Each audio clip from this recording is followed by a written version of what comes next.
ઓમ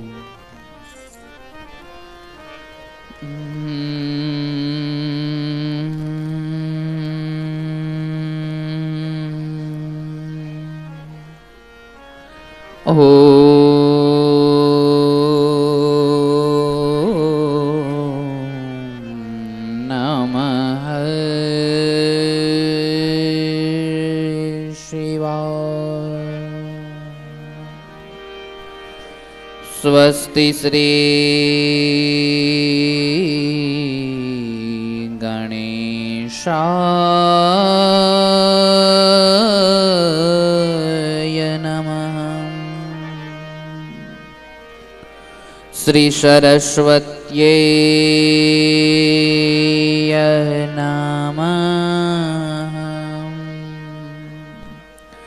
શ્રી સદ્ગુરુભ્યો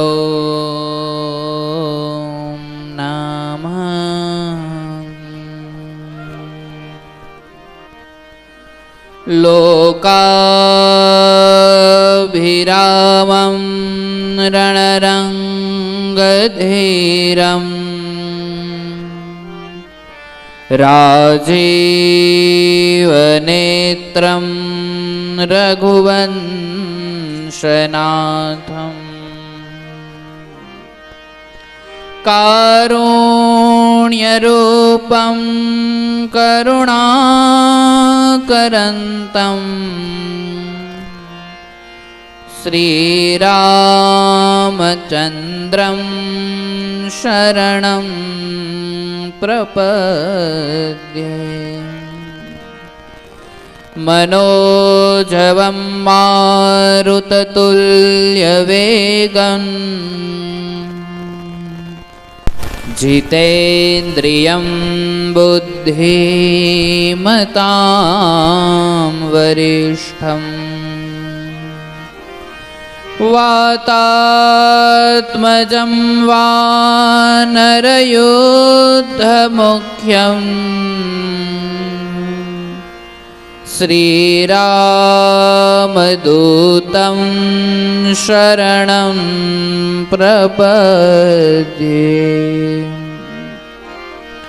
બોલીએ શ્રી રામચંદ્ર ભગવાન કી, મોવેશ્વર મહાદેવ કી, દ્વારિકાધીશ કી, મોવાવારા વાછરા દાદાની, હરસિદ્ધિ માત કી. હરિ ઓમ નમઃ પાર્વતી પતયે. હર હર મહાદેવ મહાદેવ.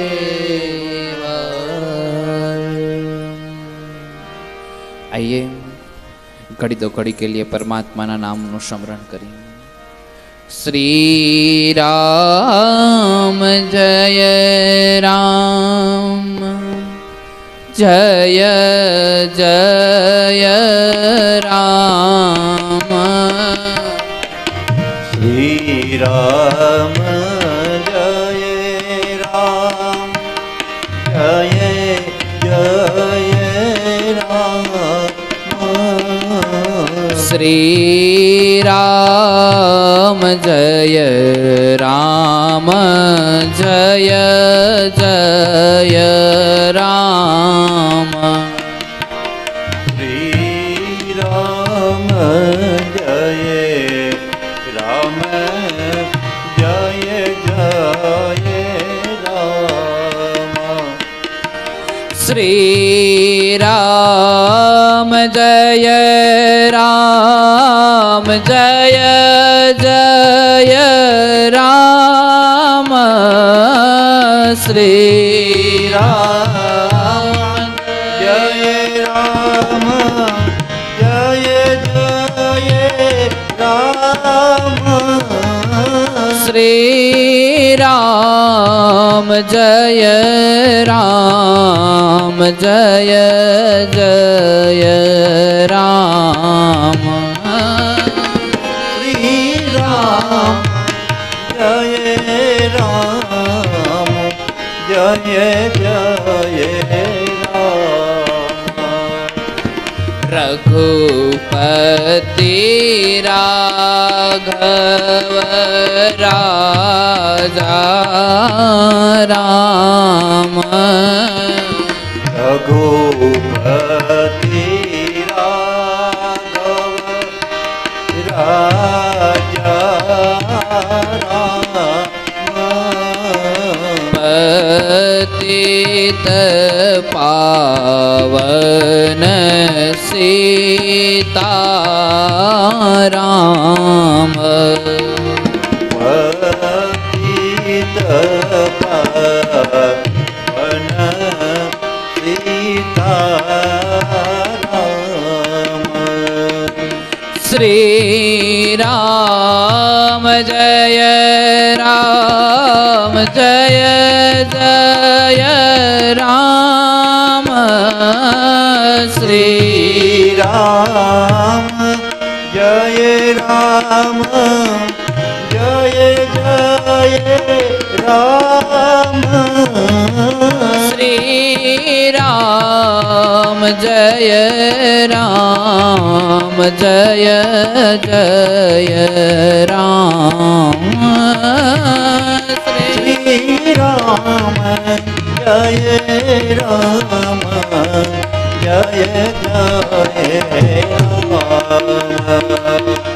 श्री राम जय राम जय जय राम श्री राम जय राम जय जय राम श्री राम जय राम जय जय राम बोलो श्री राम जय राम जय जय राम गावो श्री राम जय राम जय जय राम गावो श्री राम जय राम जय जय ॐ रामं स्कन्दं हनुमन्तं वेनतेयं वृकोदरम् शयने यः स्मरे नित्यं दुःखः स्वप्रशनस्तस्य श्रीरामचन्द्र रघुपुङ्गव राजवर्य राजेन्द्र रघुनायक राघवेश राजाधिराज रघुनन्दन रामचन्द्र दासोऽहमद्य भवतः शरणागतोऽस्मि। बोल मोवेश्वर महादेव की। हरि ओम नमः पार्वती पतये हर हर महादेव।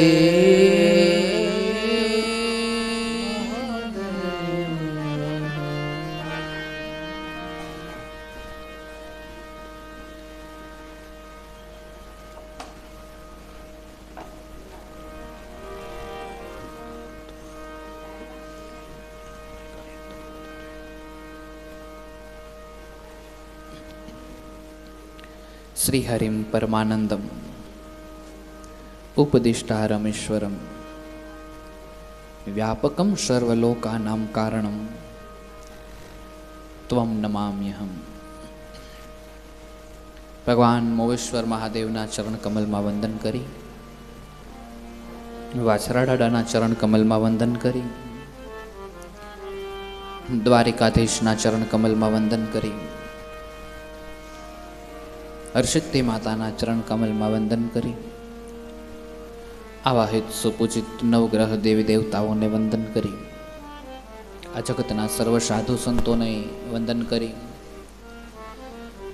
આપ સર્વના હૃદય કમળમાં બિરાજમાન આત્મ સ્વરૂપ પરમાત્માને યુટ્યુબના માધ્યમથી નિહાળતા સર્વ શ્રોતાગણોને વ્યાસપીઠ તરફથી, અમારા સાજિંદા મિત્ર તરફથી, યજમાન પરિવાર તરફથી આપ સર્વને જાજા કરીને જય શ્રી કૃષ્ણ, જય સિયારામ, ઓમ નમઃ શિવાય, ઓમ નમો નારાયણ.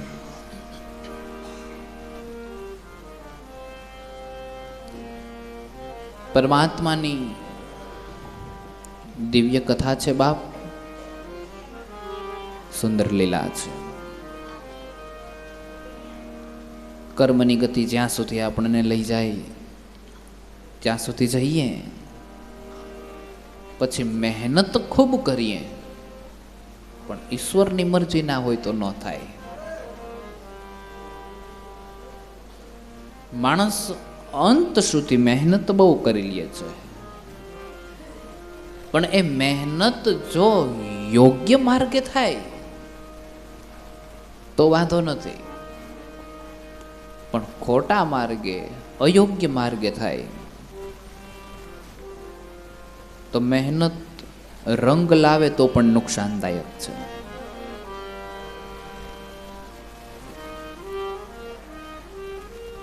આ બધા હમણાં જેમ રમેશભાઈ ગાતા હતા કે નસીબનો જોયા જેવો ખેલ, આ બધા નસીબના ખેલ છે.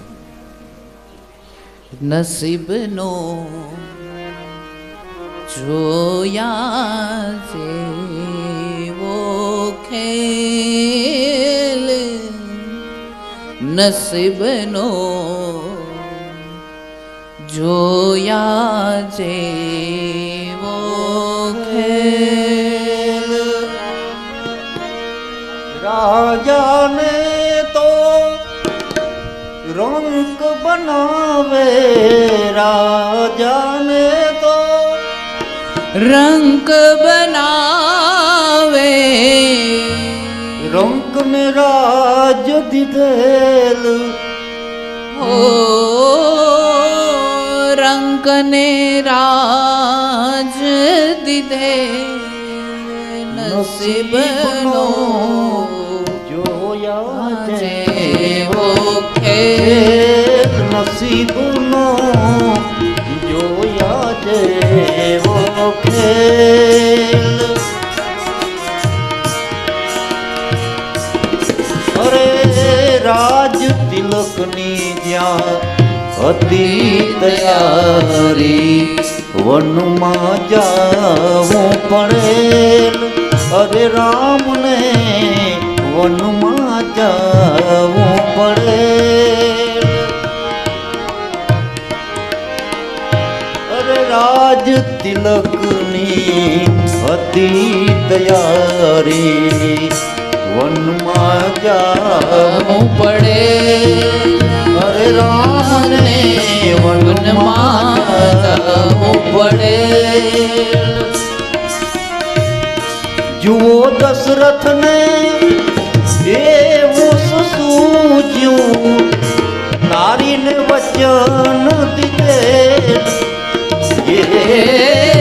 નારીને વચન દીધેલ, નસીબનો જોયા જેવો ખેલ, નસીબનો જોયા જેવો ખેલ, નસીબનો જોયા જેવો ખેલ. નારીને વચન દીધેલ, દશરથને એવું શું શું જોઈએ? નહીતર દશરથ રાજા નહીં જાણતા હોય કે શું હશે, અને કઈ કઈ કોણ છે એની કોઈને ખબર નહીં હોય.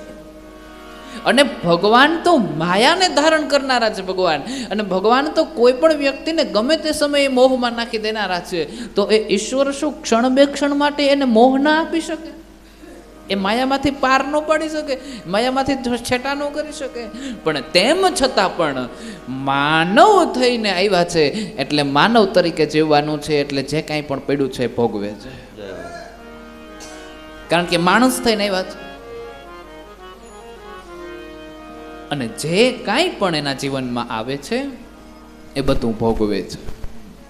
વનમાં જવું હોય તો એ જાય છે, 14 વર્ષની અવધિઓ એ વિતાવે છે, ઉદાસીનની માફક પોતાનું જીવન જીવે છે. ઉદાસીનનો અર્થ કે કોઈ પણના ઘરે એ કારણ વગર ન જાય. કોકનું કલ્યાણ થતું હોય ને જાય તો વસ્તુ જુદી છે, બાકી કોઈ પણના ઘરે કારણ વગર ન જાય. એને તો મિત્ર એક છે ને દુશ્મન પણ એક છે.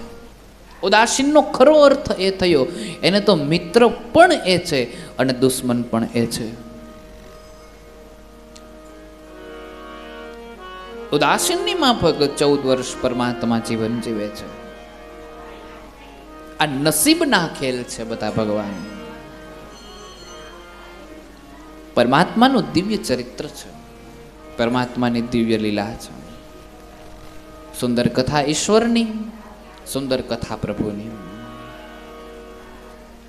સમુદ્રને સંસાર રૂપી જણાવ્યું છે. સંસારમાં જે છે એ જ સમુદ્રમાં છે. સુંદરકાંડની લીલાઓ આપણે ગઈકાલે જોઈ. હનુમાનજી જ્યારે ઠેકવા માંગતા હતા, જ્યાર સુધી હનુમાનજી તૈયાર નહોતા થયા ત્યાં સુધી બધા પોતપોતાનું બળ દર્શાવતા હતા કે હું એટલું ઠેકી શકું, એટલું ઠેકી શકું, એટલું ઠેકી શકું, એટલું, પણ કોઈ મદદ નહોતા કરતા.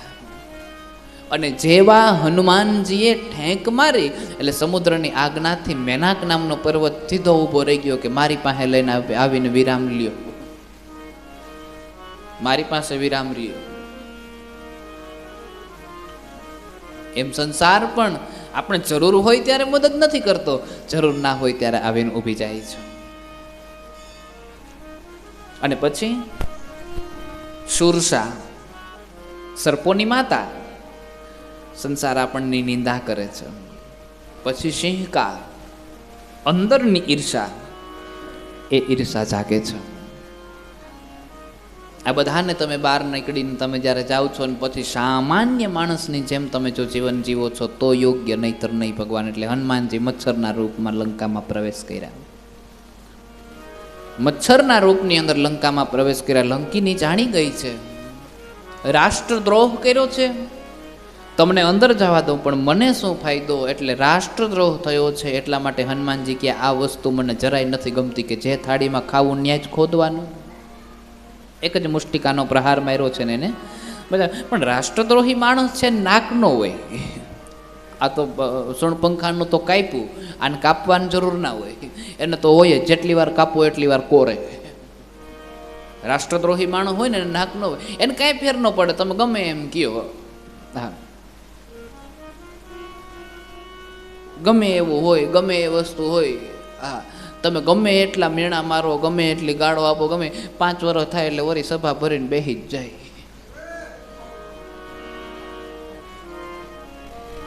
5-5 વર્ષે આવતું હોય ને, સભા ભરીને વળી પાછા બેસી જાય.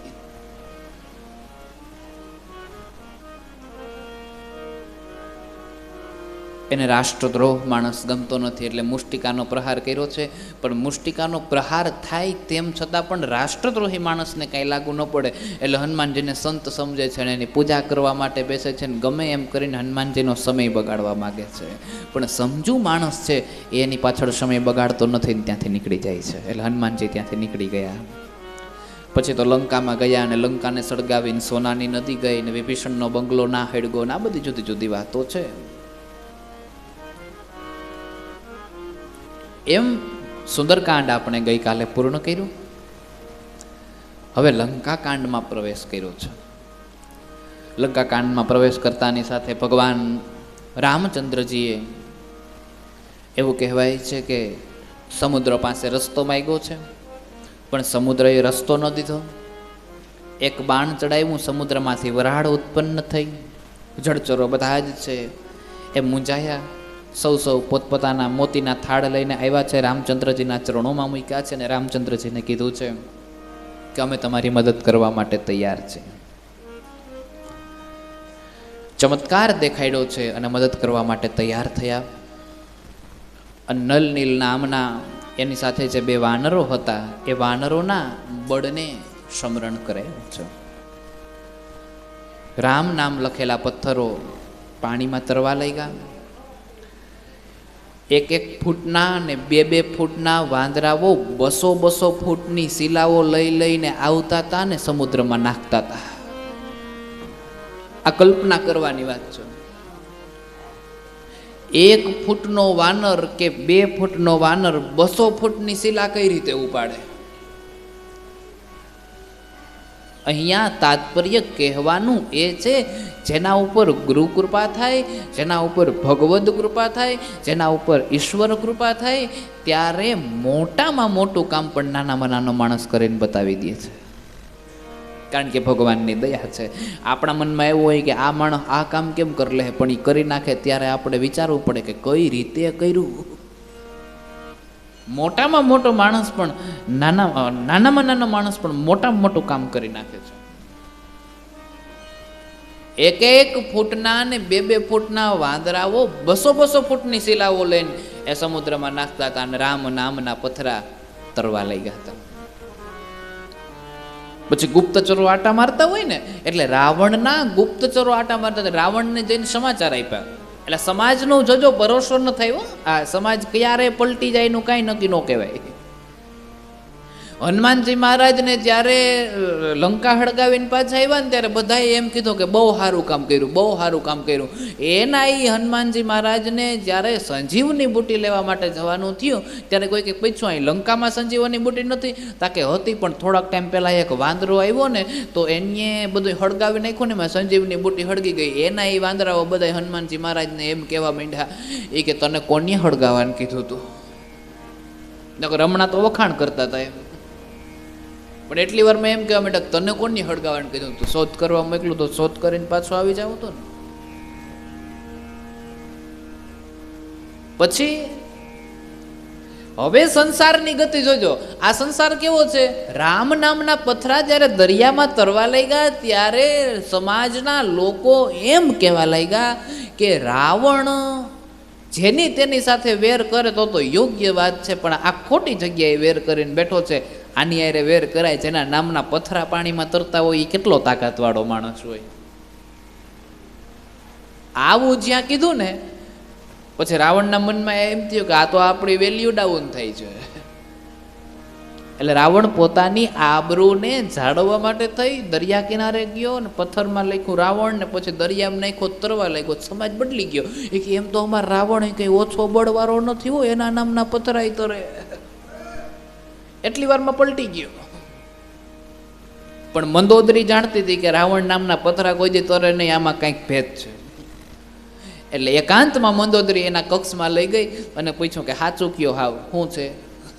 એટલે રાવણ કે કોઈને કહેતી નહીં તો કહું. આપણામાં આ સીધી ને સરળ વાત, તને એક વાત કહું પણ કોઈને કહેતી નહીં. પછી વળી બીજાને કે તને એક વાત કહું પણ કોઈને કહેતી નહીં. પછી વળી ત્રીજીને કે તને એક વાત કહું પણ એમ કરતાં કરતાં આખા ગામને ખબર પડી જાય. પાછું કોઈને ખબર ના હોય, કોઈને કઈ ખબર નથી, તને એકને જ કહું. અને મંદોદરી પૂછે છે ને રાવણ જવાબ આપે છે. ત્યારે રાવણે જવાબ આપતા કીધું છે કે હું જ્યારે હાથમાં પથ્થર લઈ એમાં રાવણ લખ્યું ને રાવણ લખીને પથ્થરને ઉપાડ્યો ને સમુદ્રમાં નાખવા ગયો તો અહીંયા મને મારા કર્મ યાદ આવ્યા. અને કર્મ ઉપર મને વિશ્વાસ હતો કે આ કર્મ ઉપર ક્યારેય પણ પથ્થર તરે નહીં. અને એટલા માટે થઈ રાવણ એવું કહે છે કે એ પથ્થર ઉપાડી એમાં રાવણ લખ્યું ને રાવણ લખીને પથ્થર સમુદ્રમાં નાખવા ગયો અને સમુદ્રમાં નાખવા ગયો ત્યારે મેં એ પથ્થરને કીધું કે જો તૈરો નહીં તો તને રામના સોગંદ છે. અને એ સોગંદને ખાતર રાવણ લખેલા પથ્થરને પાણીમાં તરવું પડ્યું. અને ત્યારે સમજાણું કે નહીં આ વાત યોગ્ય છે. ટૂંકમાં રાવણને રામ ઉપર પરોહ તો છે જ, પણ આ તો ખુલાસો નથી કરતો. દિવ્ય ચરિત્રની વાત છે. રામ નામના પથરાઓ તરવા લાગ્યા છે અને સુંદર મજાનો એક સેતુ તૈયાર થયું.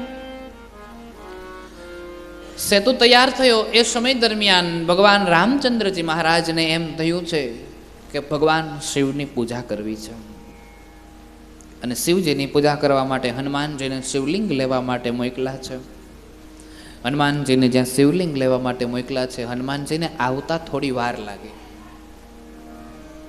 એટલે એ સમયે ભગવાન રામચંદ્રજી રેતીમાંથી શિવલિંગ બનાવ્યું અને એની પૂજા કરી, જે જ્યોતિર્લિંગ સ્વરૂપે આજ આ જગતમાં વિખ્યાત છે, જેને આપણે કહીએ છીએ બોલ રામેશ્વર મહાદેવ કી જય.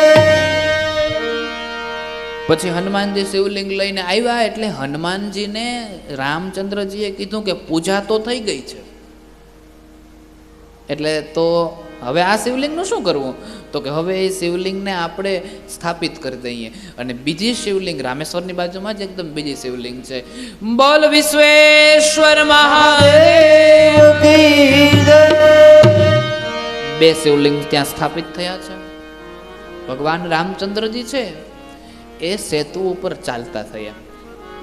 બરાબર રામચંદ્ર જ્યારે સેતુ ઉપર ચાલતા થયા છે એ જ સમયે એ સમુદ્રમાંથી અમુક જળચર જીવો બહાર નીકળ્યા. અને જળચર જીવો બહાર નીકળીને રામચંદ્રજીને કહેવા લાગ્યા મદદ કરવા માટે. અને ત્યારે ભગવાન રામચંદ્રજી એવું કીધું છે કે જેને સેતુ ઉપર હાલીને આવવું એ હાલીને આવો, અને જેને આ જળચર જીવ માથે બેસીને આવવું એ બેસીને આવો. એટલે કોઈ લોકો પાંખોવાળા છે એ લંકા સુધી ઉડીને જાય છે, કોઈ લોકો ચાલી નથી શકે એમ એ જળચર જીવ ઉપર બેસીને જાય છે, અને કોઈ લોકો ચાલીને જાય છે, અને કોઈ લોકો ભગવાનનો હાથ પકડીને જાય છે. ભક્તિ ચાર પ્રકારે થાય. જે ઉડીને જાય છે એને જ્ઞાનની ભક્તિ કીધી છે, કારણ કે ઉડવું એટલે જ્ઞાન. એમનેમ તો કંઈ ઉડાય નહીં, દિશાઓનું જ્ઞાન જોઈએ, પવનના વેગનું જ્ઞાન જોઈએ, આ બધું જ્ઞાન જોઈએ ને. એટલે ઉડવું એ જ્ઞાનની ભક્તિ દર્શાવી છે. એટલે આ જગતમાં ભવ પાર કરવા માટે કોઈ પણ એક માર્ગને અપનાવવો જોઈએ. જે જ્ઞાનનો માર્ગ અપનાવે છે એ ઉડીને જાય છે, ભવસાગરને પાર કરવા માટે થઈ. અને પછી જળચર જે જલમાંથી બહાર નીકળ્યા છે એના ઉપર સવાર થઈને જાય છે. એના માટે કીધું છે કે જે જલચર ઉપર કર્મ બેસીને જાય છે એ વ્યક્તિએ ભવસાગરને પાર કરવા માટે કર્મનો માર્ગ અપનાવ્યો છે. એક કર્મની પણ ભક્તિ છે. તમારું કર્મ એ તમારી મોટી ભક્તિ છે. કર્મનો માર્ગ અપનાવ્યો છે. પછી સેતુ ઉપર જે જાય છે એ ભક્તિનો માર્ગ અપનાવ્યો છે. અને ચોથું દીધું છે કે ભગવાન રામનો હાથ પકડીને જાય છે, એને શરણાગતિનો માર્ગ દીધો છે કે ભગવાન તમે કરો એ જ યોગ્ય, બીજું નહીં. એમ ટૂંકમાં ભગવાનનો હાથ પકડે એટલે બધાએ કંઈ ભગવાનનો હાથ નથી પકડો, તો ભગવાન આગળ આગળ હાલે છે ને સેવક પાછળ પાછળ હાલે છે. અને ભગવાન જે પથ્થર ઉપર પગ મૂકે છે, સેવક એ જ પથ્થર ઉપર પગ મૂકે. કે રામજીએ પથ્થર ઉપર પગ મૂક્યો ને પાણીમાં ડૂબ્યો નહીં, એનો મતલબ એ કે પથ્થર યોગ્ય ચોંટી ગયો છે, એને ભરોસો છે, શરણાગતિ ઉપર વિશ્વાસ છે. એટલે ભગવાનનો હાથ પકડીને આવેલા છે. આપણે ઘણી વખત પ્રયત્ન કરતા હોય ને અખતરા માટે એક જણાને આગળ રાખીને પેલા તું જાજો, તારું કંઈ ન થાય તો હું પછી આગળ જાવ. એમ પાણીનો મોટો ખાડો હોય, ચોમાસામાં આવું બહુ થતું હોય કે પેલા તારી ગાડી જવા દે પછી મારી ગાડી વાહ લગણે. જો તારી ગાડી નીકળી જાય તો પછી હું કે મારી ગાડી કાઢું. આ એવું છે કે રામ નીકળી જાય ને જો પથ્થરમાં કાંઈ થાય નહીં તો વાહે લગણ અમે નીકળી જાય. એને શરણાગતિનો માર્ગ કીધો છે. આવી રીતે ચાર માર્ગનું વર્ણન કર્યું છે. રામ સેના સાથે સામા કિનારે ગયા એટલે કે લંકામાં પ્રવેશ કર્યા છે. લંકામાં પ્રવેશ કર્યા છે. આગળની રાત્રિએ કાંઈ નહોતું અને એક જ રાત્રિમાં સેતુ બની ગયો ને બધા સમુદ્રને પાર કરી અને આવતા રહ્યા છે. એનો મતલબ રાવણ ડરી ગયો કે એક જ રાત્રિમાં 100 યોજન સમુદ્ર પાર કરીને કઈ રીતે આવતા રહ્યા. રાવણ બી ગયો છે, મનમાં ડર લાગી ગયો, ભયભીત થયો છે. અને સ્વાભાવિક રીતે ગમે એવો બળવાન માણસ હોય એની સમક્ષ અમુક જ ક્ષણની અંદર થોડીક લીલાઓ થાય એટલે માણસ ડરી જાય ને કે આમ કેમ થાય, આવું કઈ રીતે હોય, આવું કેમ થાય. રાવણ ડરી ગયો છે અને રાવણ ડરી ગયો છે, ભયભીત થયો છે. અને આજે પહેલી વખત રાવણ 10 મોઢે બોલ્યો. નકર 2-3 મોઢે તો બોલતો તો જ, કારણ કે 2-3 મોઢે બોલે એને જ રાવણ કહેવાય ને. પણ આજે પહેલી વખત રાવણ 10 મોઢે બોલ્યો છે. ભયભીત થયેલો રાવણ સૈન્યને જોવા માટે ગયો છે. એક જ રાત્રિમાં બધું જ થયું છે. આ કોઈ પણ જાતનો ચમત્કાર નથી, પણ આ છે એ સંગઠનનો ચમત્કાર છે. જ્યાં એકતા છે, જ્યાં સંગઠન છે, ત્યાં ગમે એવડું મોટું કામ હોય છે એ ઘડી બે ઘડીની અંદર થઈ જાય છે. જેમ દ્વારિકામાં તમારા આહિર સમાજનો મહારાજ થયો તો એ કલ્પના બહારની વસ્તુ છે, શક્ય જ નથી. પછી એ જ દ્વારિકામાં આહિરોના દીકરાઓ દ્વારા ગીતાજીના પાઠનું અધ્યયન થયું હતું. એ સમયે પણ ત્યાં અનેક ગણી સંખ્યાઓ થઈ હતી, શક્ય જ નથી.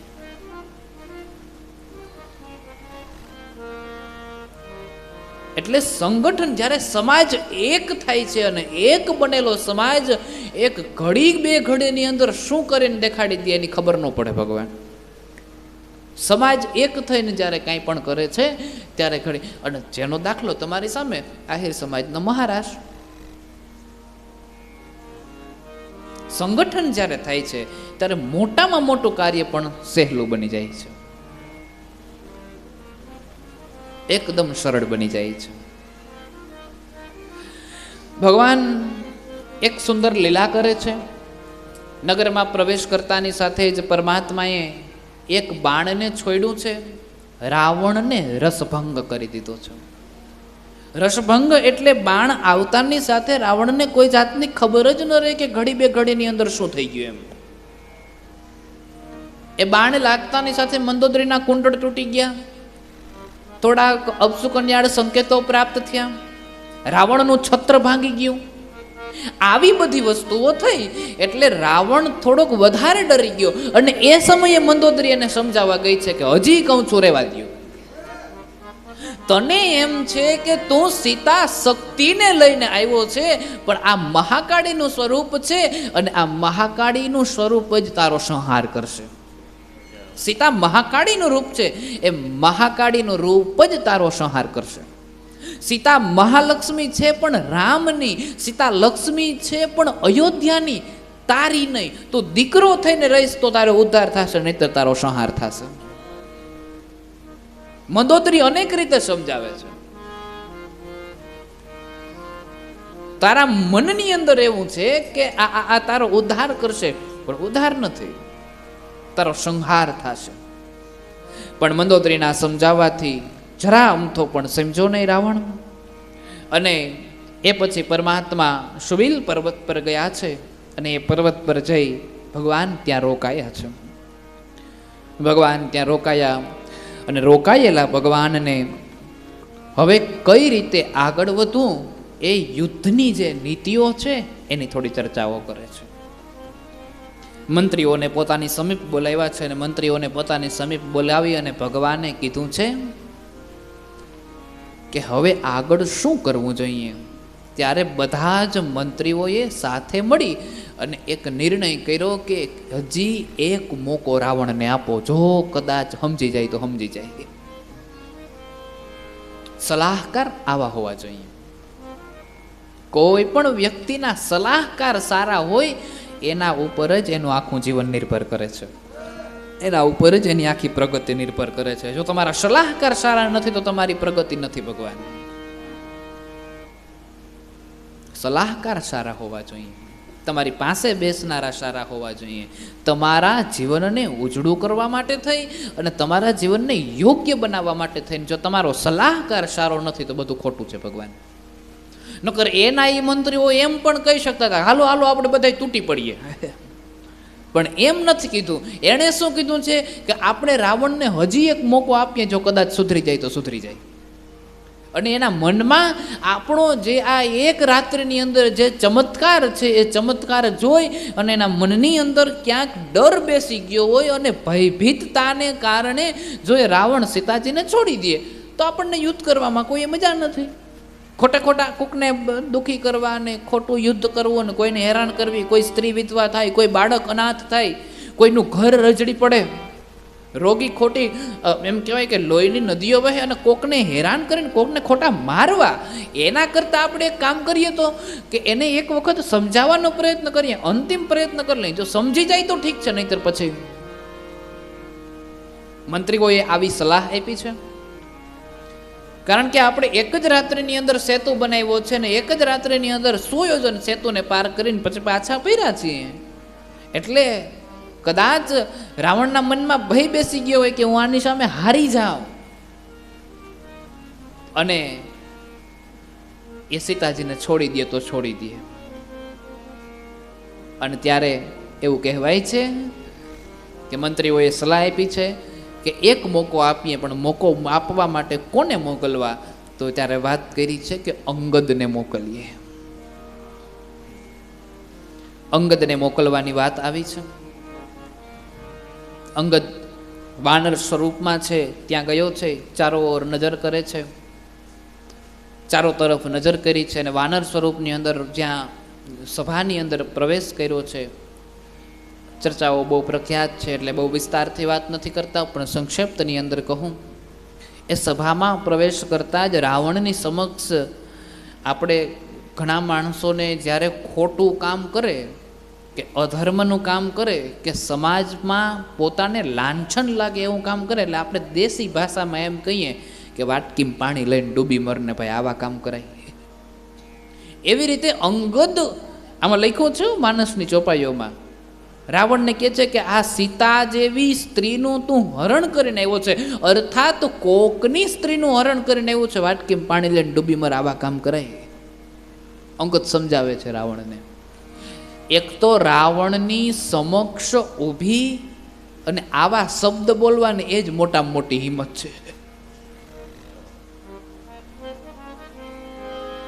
અંગદ સમજાવે છે, પણ એવું કહેવાય છે કે અંગદના એકેય વાતમાં રાવણ પ્રભાવિત થતો નથી, એટલે કે સમજતો નથી. ચારો ઓર જોયું છે, સૈન્ય બેઠું છે, સભા બેઠી છે, પ્રજાઓ બેઠી છે, અને એ સમય દરમિયાન અંગદે રાવણને કીધું છે કે હજી તારે સમજવું હોય તો સમજી જા, ભગવાન તને માફ કરી દેશે. અને ત્યારે રાવણ સમજો નહીં, અને પછી રાવણ થોડું ના બોલવાનું બોલે છે. અને પછી અંગદે કીધું છે કે તું મારવાનું તો એક બાજુ રાખી દે રાવણને, પણ રામના જે સેવક છે એ સેવકનો પગ પણ જો ઉપાડી લ્યો તો હું તને વચન આપું છું કે અહીંયા કોઈ યુદ્ધ કરવાય નહીં આવે ને હું આખી જિંદગી તારો ગુલામ થઈ જઈશ. મને એટલો વિશ્વાસ છે મારા સ્વામી ઉપર, અહીં કોઈ યુદ્ધ કરવા પણ નહીં આવે, અને હું આ જીવન આખી જિંદગી તારી સેવા કરીશ, તારો ગુલામ થઈ જઈશ. અને અંગદે પગ ઉપાડીને મૂક્યો છે. એક એક ને પછી મોટા મોટા રાક્ષસો આવ્યો, એક એક મોટા મોટા રાક્ષસો આમ અંગદનો પગ ઉપાડવા જાય, પણ કોઈ હચ બચાવી ન હોય કે બોલો હલાવી ન હોય કે. એક એક વ્યક્તિ ઊભો થઈને ઇન્દ્રજીત, મેઘનાદ, અનેક જેવા અનેક છે, મોટા મોટા ભયાનક રાક્ષસો ઊભા થયા, અને ભયાનક રાક્ષસ ઊભા થઈને પગ ઉપાડવા જાય છે, પણ હલબલાવી ન હોય કા. અને પછી અંતે રાવણને એમ થયું કે લે ને હવે હું ઊભો થાવ, અને રાવણ અંગદનો પગ ઉપાડવા માટે ઊભો થાય છે. અને રાવણ જ્યાં અંગદનો પગ ઉપાડવા માટે ઊભો થાય છે, અને જેવો પગ પકડવા માટે જાય, અંગદને ખબર હતી કે આ ઉપાડ લે, પગ ઉપાડીને સાઈડમાં મૂકી દીધો કે પગ પકડવા હોય તો મારા નહીં, રામના પકડ, મારા પગ પકડવાની જરૂર નથી, તારા રામના પકડવાની જરૂર છે. અને આવી જ્યાં વાત સાંભળી છે, રાવણ ભોઠો પડ્યો. સંપત્તિ કોક આપણું આવી રીતના માણસો ચારે અપમાન કરે, અને એમાંય આપણી સભામાં આપણું અપમાન કરે તો આપણે કેવા લાગીએ. એટલે અપમાન કરે. રાવણ ભોટો પડ્યો, જાણે સર્વસ્વ પોતાનું લૂંટાઈ ગયું હોય એ જ રીતે રાવણ છે પાછો પોતાની ગાદી ઉપર બેસી ગયો છે. એ બાદ પણ અંગદ અને રાવણ વિશે અનેક ચર્ચાઓ થઈ છે, પણ રાવણ સમજો નહીં. અંગદ પાછા ફર્યા છે, રામચંદ્રજીને જઈને બધી વાત કરી છે. અંગદ પાછા આવ્યા ને ત્યારે રામચંદ્રજીની સમક્ષ કોઈ વાનરોએ અંગદને એવું કીધું કે તમે પગ રાખી દીધો હતો ને, મોટા મોટા ભયાનક રાક્ષસો પણ આ પગને ઉપાડી ના શક્યા, ફેવિકોલ લઈને ગયા હતા. એટલે અંગદે એવું કીધું કે ફેવિકોલ લઈને નહોતો ગયો, પણ હું જેના શરણે બેઠો છું એના શરણનો એવડો પ્રતાપ છે કે મારા પગને કોઈ ઉપાડી ના શક્યું. હું જેના પગમાં પડ્યો છું એ પગનો એવો પ્રતાપ છે કે મારા પગને કોઈ અટપચાવી ન થઈ ગયું. ભક્તિમાં આ પરોસો છે ભગવાન. તમે સિદ્ધોની પાસે બેસો છો, એ સિદ્ધોના આશીર્વાદ અને એનો પ્રભાવ એવો હોય છે કે તમારા જીવનમાં પણ કઈ મુશ્કેલી ના આવે, એની અસર છે પડે છે. ભગવાન લાગે છે સંગતનો તો ફેર પડે ને. દેશી કહેવત આપણી કાળિયાને ધોળિયા પાસે બાંધીએ વાન ના આવે, હાન તો આવે ને. સીધી સાદી ને સરળ કહેવત ભગવાન. અંગદે બધી જ પ્રકારની ચર્ચાઓ કરી છે કે આમ થયું છે, આમ થયું છે, કોઈ માયનો નહીં. પરમાત્મા રામ કહે છે કાંઈ વાંધો નહીં, હવે યુદ્ધ કર્યા સિવાય છૂટકો નથી. અને ત્યારે ભગવાનની સેના છે એ ચારેય દિશાઓથી લંકાને ઘેરી લે છે. અહીંયા તુલસીદાસજીએ બહુ ગહન વાત કરી છે. લંકાને શરીર તરીકે ઉદ્બોધન આપ્યું છે, અને ચાર દિશાઓ એટલે આ શરીરની અંદર ચાર વસ્તુઓ છે કે જેના દરવાજા બંધ કરી દઈએ પછી આ શરીરમાંથી કામનાઓ, વાસનાઓ આ બધું જ દૂર થઈ જાય છે અને ભક્તિ માર્ગના દરવાજા ખુલી જાય છે, એટલે કે આત્મના દરવાજા ખુલી જાય છે. આ શરીરને તમારે જ્યારે અંદરની કામનાઓ છે, અંદરની આશાઓ છે, અંદરની અપેક્ષાઓ છે, અંદરના વિકારો છે, અંદરના જે વિચારો છે, વિકારોને, વિચારોને, કુદ્રષ્ટિઓને, આ બધી જ વસ્તુઓને દૂર કરવું છે, ત્યારે તમારે શરીરના ચાર અંગના દરવાજા બંધ કરી દેવા પડે. એ બધા દરવાજા બંધ થઈ જાય એટલે ભક્તિ માર્ગનો દ્વાર ખુલી જાય છે. એટલે લંકાને ચારેય તરફથી ઘેરી લીધી છે. અને ચાર દરવાજા શરીરમાં ક્યાં છે તો કે એક આંખ, એક નાક, એક કાન અને ચોથો આમાં જ છે મોઢું, મુખ. આંખથી જોઈ શકાય, જોઈએ એટલે વિકાર ઉત્પન્ન થાય. કાનથી સાંભળી શકાય, સાંભળીએ તોય વિકાર ઉત્પન્ન થાય. આપણે ક્યાંક બેઠા હોય ને પછી બીજી જગ્યાની વાત થતી હોય ને કાન સાંભળે એટલે વિકાર ઉત્પન્ન થાય કે ત્યાં તો આવેલી લૂંટા જેવું છે. મુખથી બોલવાથી પણ વિકાર ઉત્પન્ન થાય. તમે કોક વિશે જ્યારે અપશબ્દ બોલો છો ત્યારે વિકાર ઉત્પન્ન થાય. નાકની સુગંધ દ્વારા પણ તમને ખબર પડે. આ ચારેય દરવાજાઓને તમે જ્યારે બંધ, કોઈનું સાંભળો નહીં, કોઈની સામે જોવું નહીં, બોલો નહીં, અને વગેરે વગેરે જે તત્વ છે એની સુગંધ ના લ્યો, એટલે શરીરને કાંઈ પણ વસ્તુ મળવાની પ્રાપ્ત થતી બંધ થઈ જાય છે. એટલે અંદરનો આત્મનો જે ભક્તિ માર્ગ છે એ ભક્તિ માર્ગ ખુલી જાય છે. અને આ ચારેય ઉપર એક સાથે પ્રહાર કરવો પડે. બોલવાનું બંધ, સાંભળવાનું બંધ, જોવાનું બંધ ને સૂંઘવાનું બંધ. એક સાથે જેવો પ્રહાર થાય છે એટલે બધા એમ કહેવાય છે કે નાસી જાય છે, અને નાસી જાય છે પછી ભક્તિ માર્ગ ખુલી જાય છે.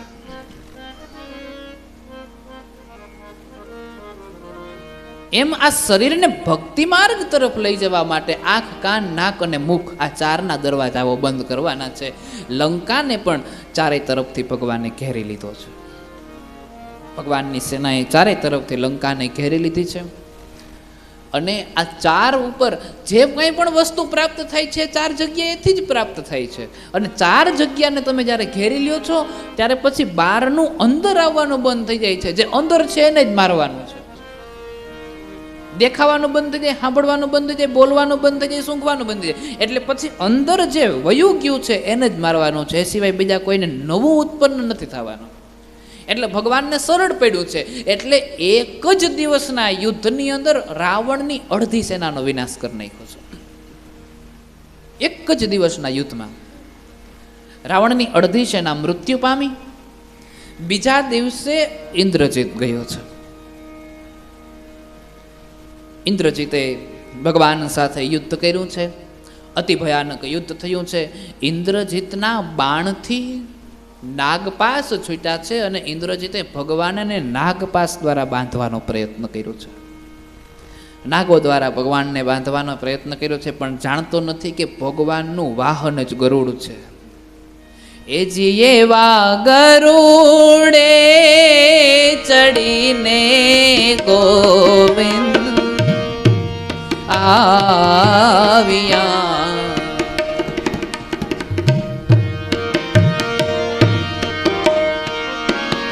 આવશે અંતર્યામી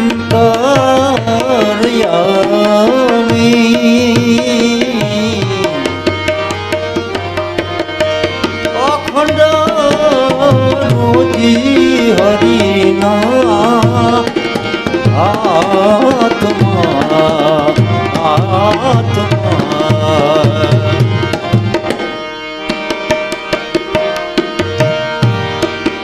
દેવા વાળો નથી દુબળો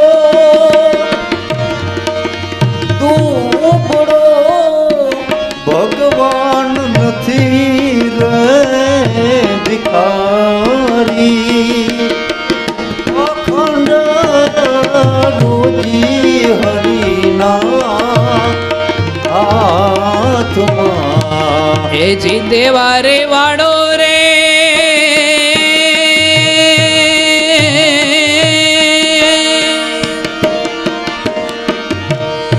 એ નથી દુબળો ભગવાન નથી રે ભિખારી.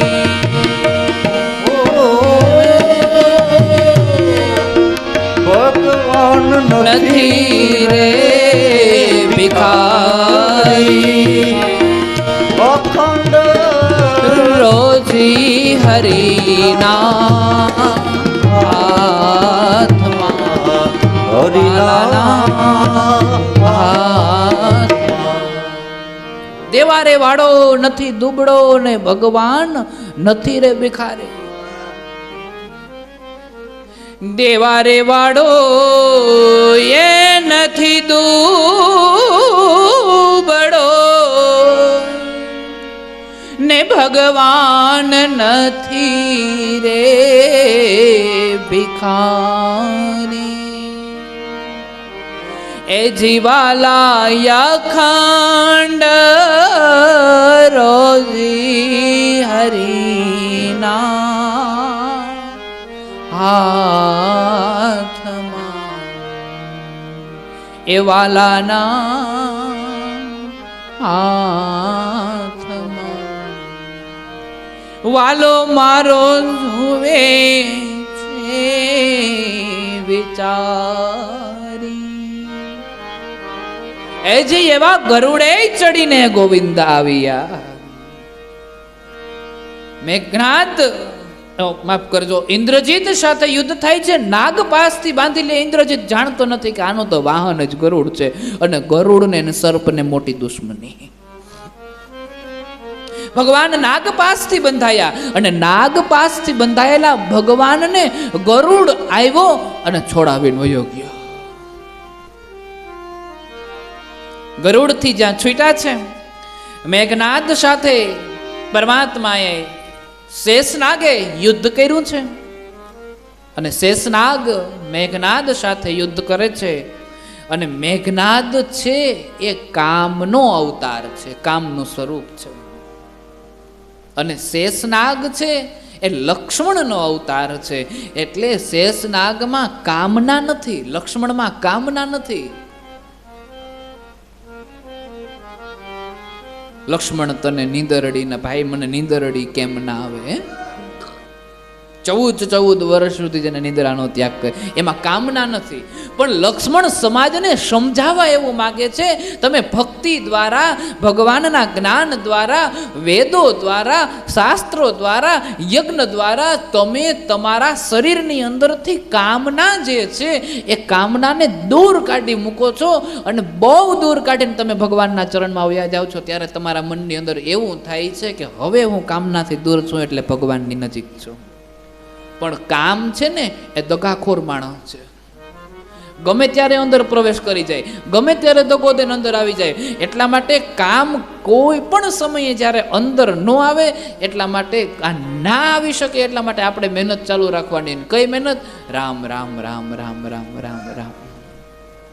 એ અંદર પ્રવેશ ના કરે. ભલે તમે કામને જીતી લીધો હોય, ભલે તમે કામ ઉપર કાબુ પ્રાપ્ત કરી લીધો હોય છે, પણ કાબુ પ્રાપ્ત કરી લીધા પછી એનો મતલબ એવો નથી કે તમારે હવે ભક્તિ છોડી દેવાની છે કારણ કે તમે કામને પ્રાપ્ત કર. કારણ કે કામ તો દગાખોર છે, એનું કાંઈ નક્કી નંબરે તમારો પ્રભાવ થોડોક ઓછો જો એટલે સીધો અંદર પ્રવેશ કરશે. એટલે તમારે રામ નામ તો ચાલુ જ રાખવું, સ્મરણ તો ચાલુ જ રાખવું, જેથી કરીને એના માટે બહુ અઘરું પડે. છટો ને છટો રહીએ, દૂર થઈ જાય. એક વખત તાવ આવ્યો હોય ને દવા લઈને, એનો મતલબ એવો થોડો છે કે બીજી વાર તાવ ના આવે. એટલે રામ નામ કી ઔષધિ, આ રામ નામની ઔષધિ છે ભગવાન, એ ચાલુ રાખવાની છે. લક્ષ્મણ સમાજને સંદેશ આપે છે કે કોઈ પણ સંજોગોમાં પરમાત્માના નામનું સ્મરણ ચાલુ રાખો. અને જ્યારે તમે પરમાત્માના નામનું સ્મરણ ભૂલી જશો ત્યારે કામ તમારી ઉપર આવશે, વિજય પણ પ્રાપ્ત કરશે અને તમને મૂર્છિત કરીને વયો જશે. અને એટલે એના એક બાણ દ્વારા લક્ષ્મણ મૂર્છિત થયા છે. લક્ષ્મણને મૂર્છા આવી, લક્ષ્મણ રણભૂમિમાં પડ્યા છે. ભગવાને એના મસ્તકને પોતાના ખોળામાં લીધું છે. શક્તિઓ છૂટી, લક્ષ્મણ બેઠા ન થયા. પરમાત્માએ એને છાતી ચર્ચા છાપી દીધા છે, પણ કોઈ પણ સંજોગથી ભગવાન હોવા છતાં પણ માનવ લીલા કરે છે, એટલા માટે એના ભાઈને જીવિત નથી કરી શકતા.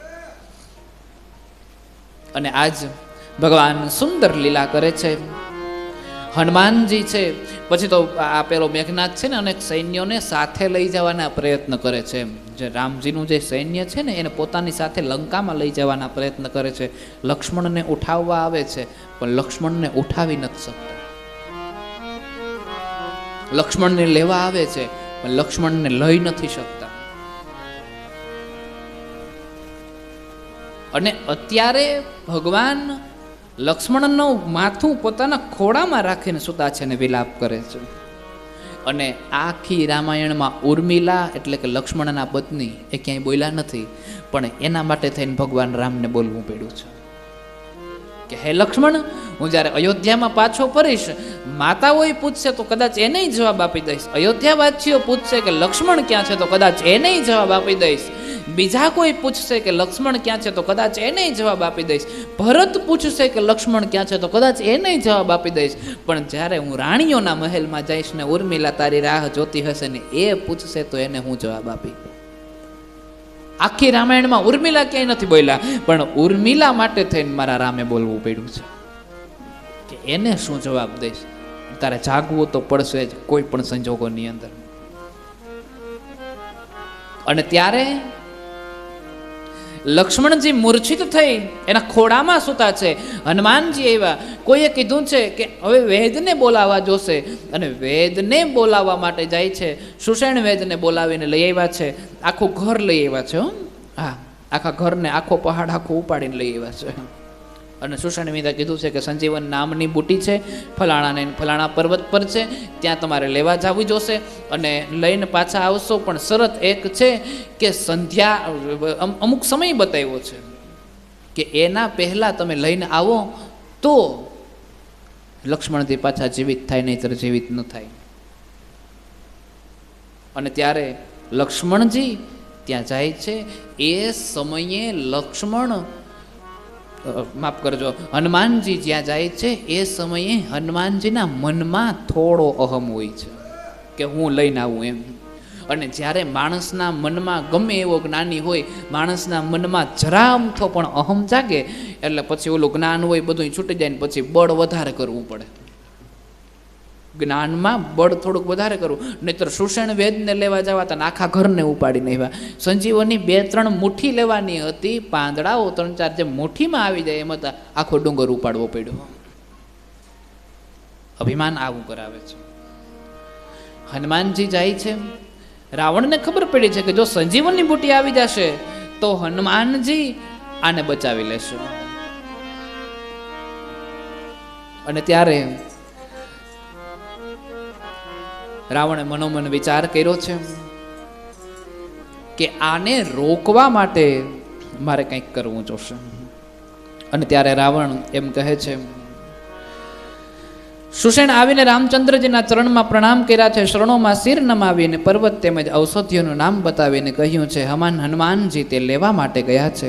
રામચંદ્રજીના ચરણ કમાન હૃદયમાં ધારણ કરીને પોતાના બળને પ્રગટ કરી ત્યાંથી ચાલી નીકળ્યા. રાવણ સૈન્યના એક દૂતે રાવણને છુપો ભેદ જણાવી દીધો. ત્યારે રાવણ કાળ નેમીને ઘેર ગયો છે અને કાળ નેમીને ઘેર ગયો છે અને કાલ નેમીને જઈને કહ્યું છે 10 મુખ કહા મરમ તેહી સુના પુની પુની કાલ નેમી શિરુ ધૂના.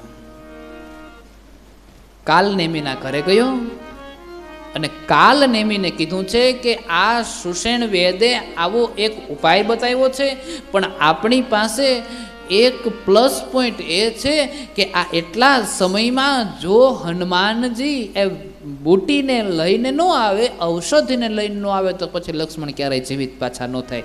અને જો લક્ષ્મણ જીવિત ન થાય તો કદાચ રામનું બળ ભાંગી જાય, ને રામનું બળ ભાંગી જાય તો કદાચ યુદ્ધમાં આપણો વિજય થઈ જાય. રાવણે આવી કલ્પના કરી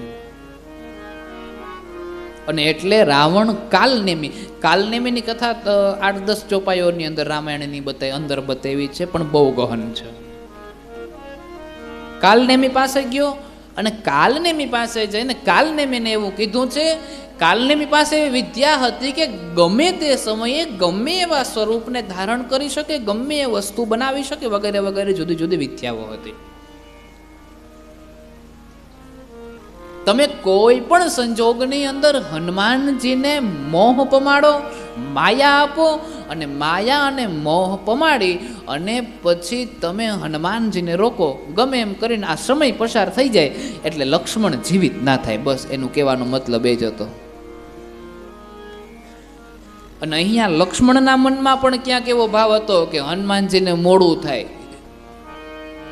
ક્યાંક એવો ભાવ હતો. કારણ કે અહીંયા ઉલટી દિશા બનતી હતી. આજે કાયમ રામ એટલે કે ભગવાન વિષ્ણુ શેષનાગ ઉપર સૂતા હોય અને આજ શેષનાગ વિષ્ણુના ખોડામાં માથું રાખીને સૂતા હતા. આવો સમય પાછો કેદી મળવાનો? એટલે લક્ષ્મણજી વિચાર કરે છે કદાચ હનુમાનજીને જો મોડું થાય તો મને ફાયદો થાય. બને છે એવું ભગવાન. કાલનેમી ને રાવણ કહેવા જાય છે કે તમે ગમે એમ કરીને હનુમાનજીનો રસ્તો રોકો. કૂટનીતિ કરે છે. કાલનેમી શરૂઆતમાં તો મનાઈ કરી દે છે, પરંતુ રાવણ થોડો ક્રોધે ભરાય છે ને ક્રોધે ભરાયેલો રાવણ છે કાલનેમીને કહે છે કે જો તું એને મારી નહીં તો હું તને મારી નાખી. અને ત્યારે કાલનેમી વિચાર કરે કે રાવણના હાથે મરવું એના કરતા રામના ભક્તની હાથે મરવું ને એ યોગ્ય છે. ભગવાન હનુમાનજી જાતા હતા આમ શોધવા માટે થઈ, અને કથા કંઈક એવી છે કે એ સમયે હનુમાનજીને તરસ લાગી. એ જ સમયે કાલનેમીએ ઘડી બે ઘડીની અંદર એક મોટો આશ્રમ ઊભો કર્યો અને મોટા આશ્રમમાં મોટો મહંત થઈને બેસી ગયો. હવે આ વાત કંઈ ગળે ન ઉતરે. 2 મિનિટમાં કંઈ આશ્રમ ઊભા થાય, એમાંય મોટો આશ્રમ, દેખાવડો ને રૂપાળો ને સુંદર, એવા 2 મિનિટમાં ઊભા થાય. આ વાત કંઈ ગળે ન ઉતરે.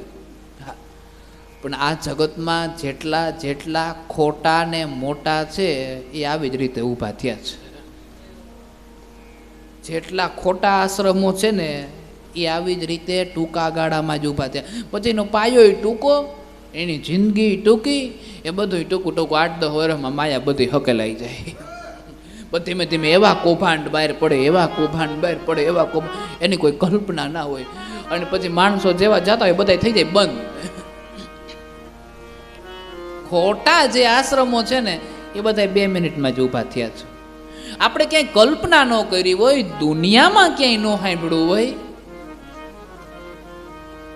અને 2-5 દિવસમાં એ આપણને એવી કથાઓ સાંભળવા મળે કે આવું છે ને આવું છે ને, એટલું નામ છે ને, વર્ષોથી છે ને, યુગોથી છે ને. એટલે 5 દી પહેલા ત્યાં કંઈ નહોતું. તાત્કાલિક હનુમાન ને આવા જુદા જુદા નામ રાખે પાછા. બોલો, તાત્કાલિક હનુમાન હોય ક્યાંય આવા નામ રાખે. ગમે એમ ભગવાનના નામ ગમે એમ ના રખાય. આવા નોખા નોખા નામ રાખીને પછી મૂર્તિ બેહાડી દઈએ અને પછી મોટા મોટા મંદિરો બનાવે ને પછી તમને ખબર જ છે, હવે આમાં વધારે ચર્ચા કરવાની જરૂર નથી બહુ. ટૂંકમાં જે ખોટા આશ્રમો બન્યા છે એ 2 મિનિટમાં જ બન્યા છે, અને ખોટા મહંતો બનીને જે બેસી ગયા છે એ બધા કાલનેમી છે. કાલનેમી એ માયા જગાડી. હવે રામના ભગત છે હનુમાનજી મહારાજે માયામાં ફસાય એ વાત કઈ ગળે ન ઉતરે. અને આમાં એવું કીધું છે કે એ સમયે હનુમાનજીને તૃષા લાગી છે. તૃષા કહેતા તરસ. હવે આવા સમયે હનુમાનજીને તરસ લાગે આ વાત ગળે ના ઉતરે, કારણ કે રામકાજ કહું મોહ્યો અવતાર, રામકાજ માટે મારો અવતાર થયો છે. આ શરીર જે છે એ રામના કામ કરવા માટે જ છે, અને રામનું કામ અત્યારે જે હનુમાન કરવા જાય છે એનાથી મોટું કામ જ નહોતું. લક્ષ્મણજીને એ સમય પહેલા આ જીવતા કરવા એનાથી મોટું રામનું કામ હતું જ નહીં. એનાથી મોટું બીજું કયું કામ હોય રામનું? અને કોઈ પણ સંજોગોની અંદર હનુમાનજીને સંજીવની બુટ્ટી જે સમય મર્યાદાઓ દર્શાવી છે એ સમય મર્યાદા પહેલા હનુમાનજીને સંજીવની બુટ્ટી લઈ આવવાની હતી. આનાથી મોટું રામકામ બીજું કયું હોય? આનાથી મોટું રામકામ બીજું એ કંઈ હોય જ નહીં. અને એ સમયે હનુમાનજીને તરસ લાગે ને હેઠા ઉતરે ને પાણી પીવા જાય એ વાત કંઈ ગળે ન ઉતરે, કારણ કે હનુમાનજી તો બહુ મોટા ભગત રામજીના હતા. પણ તેમ છતાં પણ આમ આશ્રમ જોયો, કાલનેમીનો મહંત જોયો, આ બધું જોયું ને એટલે હનુમાનજી ત્યાંથી નીચા ઉતરા. કારણ કે હનુમાનજી વિચારે છે કે હું રામના કામ કરતો તો એને મને તો નિમિત્ત બનાવ્યો છે, અને એના કામ તો એ ગમે એ રીતે કરી લેવાના છે, પણ હું આ જે રસ્તામાં એકાદાનો ઉદ્ધાર કરવાનો છે ને કરતો જાઉં તો રામજીને એટલું.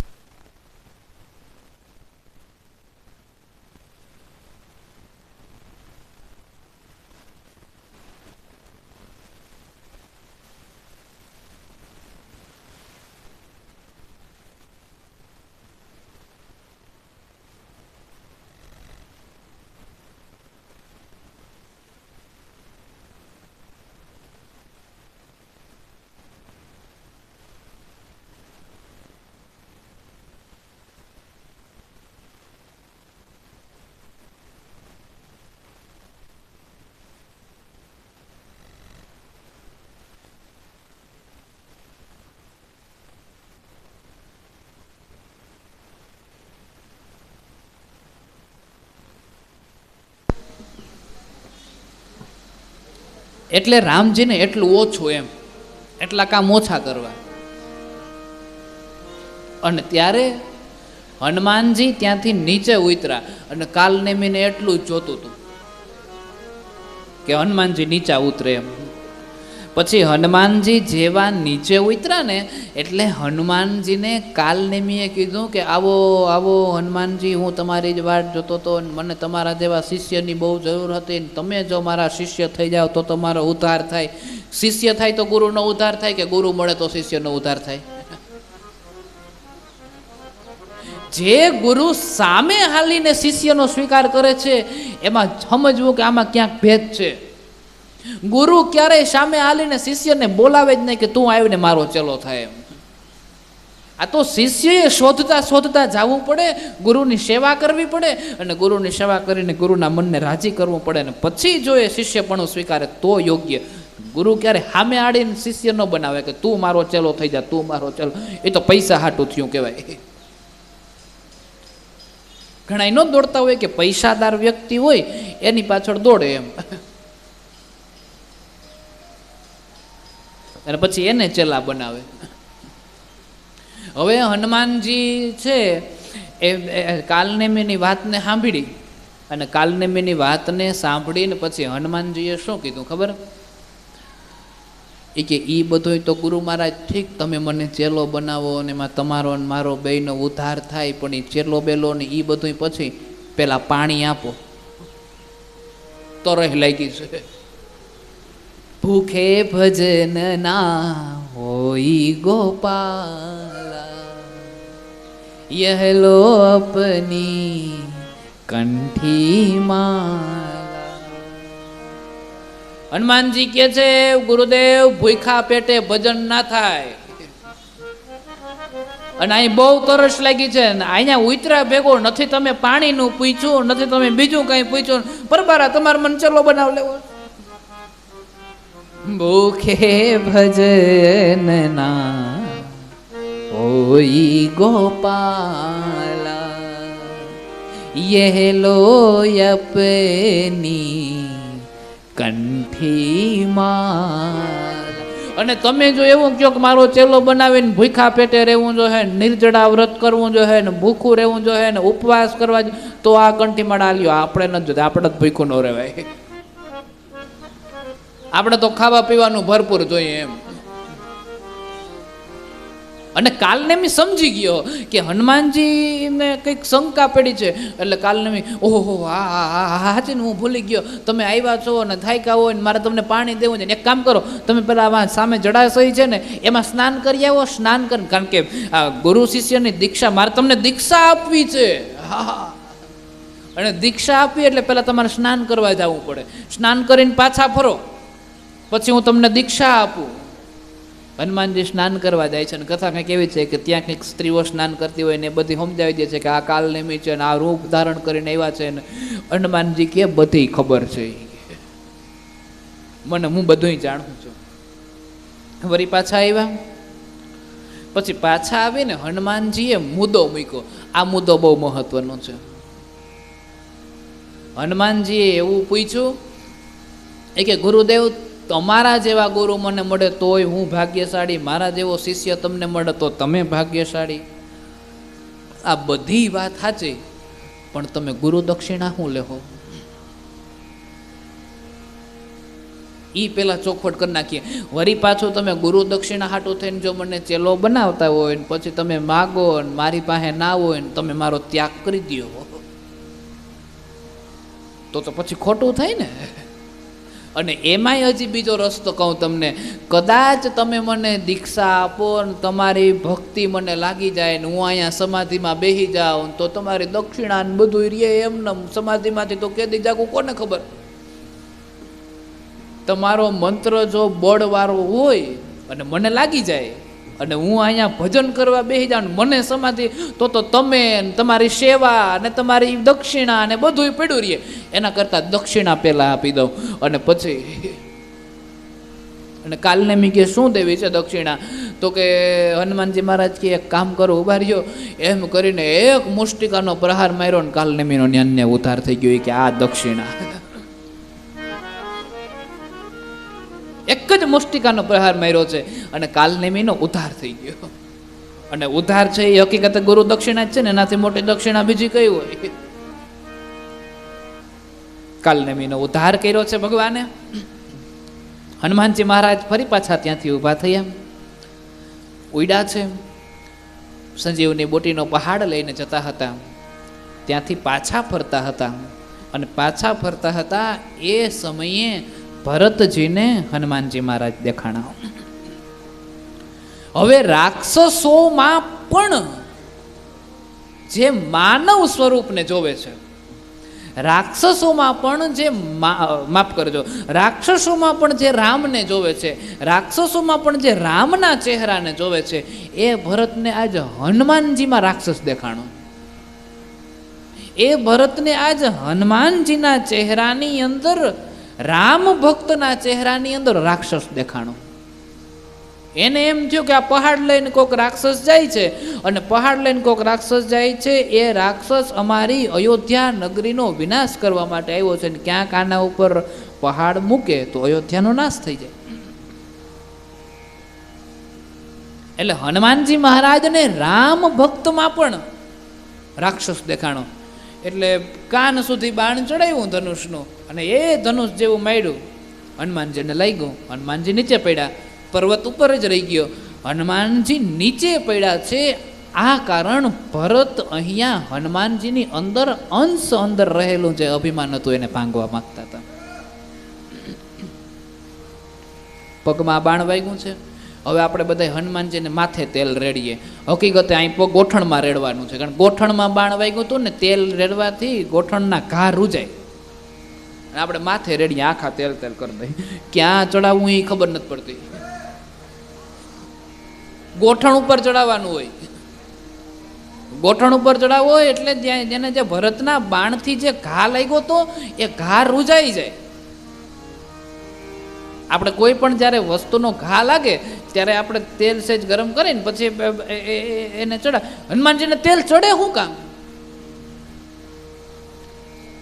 આ કારણથી એનો ઘા રૂજાઈ જાય એમ.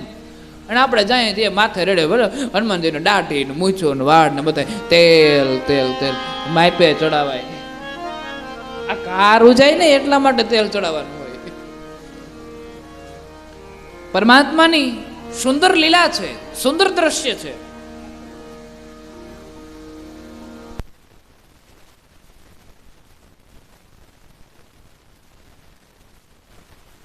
અને હનુમાનજી એને ઘા લાગે છે, લોહી નીકળે છે. અયોધ્યામાં લોહી પડ્યા વગેરે બધી ચર્ચાઓ વિસ્તારથી કરવામાં આવી છે, પણ આપણે સંક્ષેપ્તમાં કરીએ. હનુમાનજી ત્યાંથી નીચે પડ્યા છે, પહાડ ઉપર જ રહી ગયો છે. અને અહીંયા ભરત સંત છે એને હનુમાનજીના એ અંશતઃ જે અભિમાન હતું એ અભિમાનને દૂર કર્યું છે. બેની વચ્ચે થોડો સત્સંગ થયો છે. ભરતજીએ હનુમાનજીને બધું પૂછ્યું છે, શું થયું છે. હનુમાન મહારાજે બધી વાત કરી છે કે રાવણ નામનો રાક્ષસ છે, સીતાજીનું હરણ કરીને લઈ ગયા છે. સુગ્રીવ સાથે મુલાકાત થઈ વગેરે વગેરે. વાનર જેવી સેના રામજીને અત્યારે મદદ કરી રહી છે. હું રામનો મોટો પુત્ર છું, કારણ કે સીતાએ મને પુત્ર તરીકે ધારણ કરી લીધા છે માતાજીએ. અને આ સમયે રામ અને રાવણનું યુદ્ધ ચાલે છે. અને રામ અને રાવણનું યુદ્ધ ચાલે છે એટલા માટે થઈ મેઘનાદ દ્વારા છોડવામાં આવ્યું છે બાણ.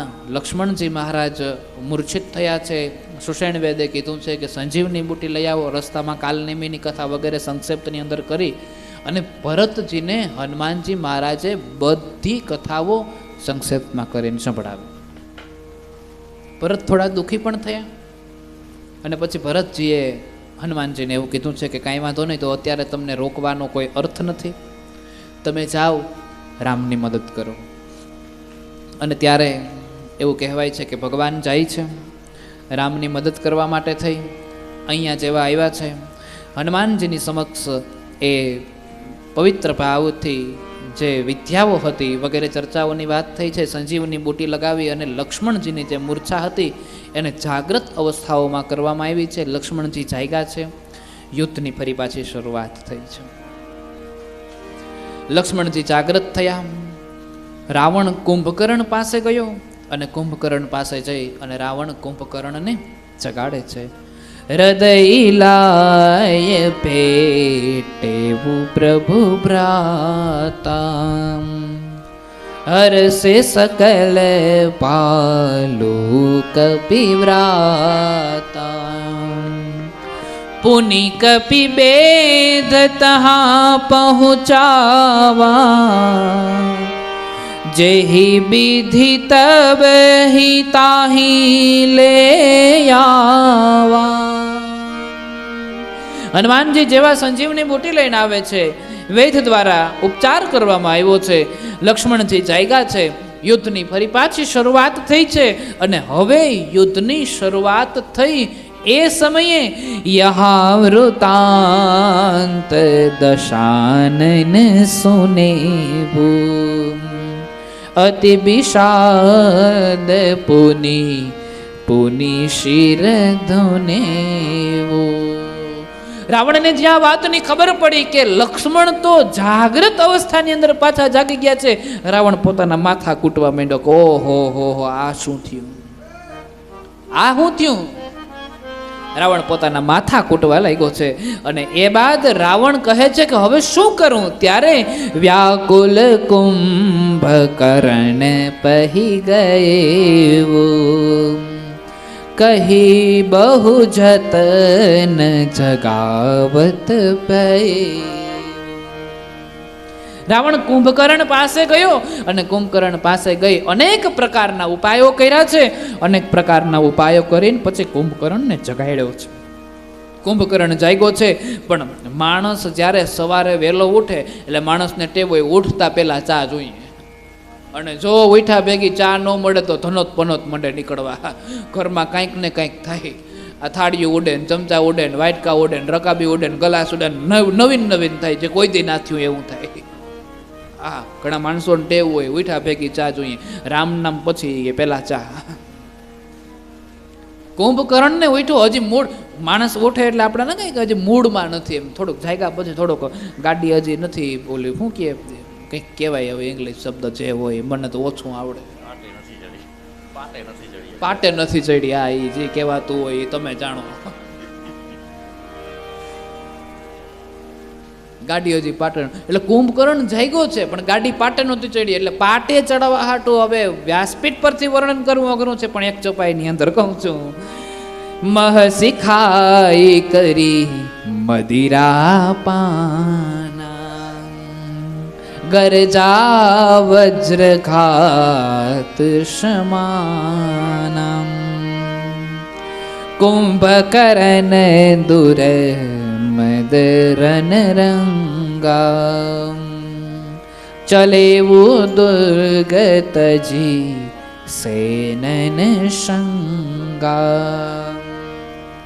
અનેક પ્રકારની મદિરાઓ મગાવી છે, કેટલા બધા પાડાઓ મગાવ્યા છે અને એનું ભક્ષણ કર્યું છે. મદિરાઓ અને પાડાઓ ખાઈ પછી કુંભકર્ણ એની પથારીમાંથી ઊભો થયો છે. કુંભકર્ણ એની પથારીમાંથી ઊભો થઈને પછી ધીમે ધીમે ત્યાં મહેલની બહાર નીકળે છે. વિભીષણ સાથે મુલાકાત થઈ છે. તાત લાત મોહી રાવણ મારા. વિભીષણને પૂછે છે કે તું અહીંયા શું કરે છે? ત્યારે વિભીષણ રણસેનાની અંદર રામની સેનામાં જોયો છે ને, ત્યારે વિભીષણને કીધું કે તું અહીંયા શું કરે છે?